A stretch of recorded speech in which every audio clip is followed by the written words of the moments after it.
अजित पवार यांनी मोठं विधान केलं आहे। 2019ला पार्थला मावळमधून लढायचं नव्हतं असं अजित पवार म्हणाले। त्यासाठी सुनेत्रा आणि मी पवारांना भेटलो होतो असंही अजित पवारांनी सांगितलेलं आहे। तर नको असं सांगूनही पवारांनी लोकसभा लढायला लावलं असं अजित पवार म्हणाले।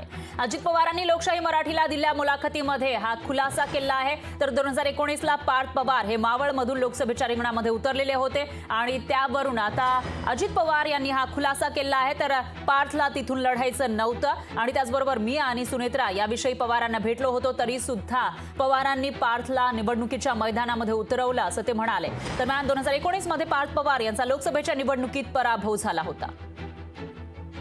ज्यावेळेस तिथं त्याच्या नावाचा विचार झाला त्यावेळेस मी आणि सुनेत्रा दोघंही पवार साहेबांना सिल्वर ओकला इथूनच गेलो होतो आणि आम्ही सांगितलं होतं की पार्थच्या करता ती जागा आम्हाला लढवायची नाही, आम्हाला अजिबात त्याच्यामध्ये त्यांनी उभं राहावं तिथं असं वाटत नाही। आज आम्हाला बारामतीकडे जास्त लक्ष द्यायचं आणि नाव तर जाहीर झालेलं होतं, ते करू जाहीर झालेलं असलं तरी तिथं बदल करावा अशा प्रकारची इच्छा आम्ही दोघांनी प्रदर्शित केली होती।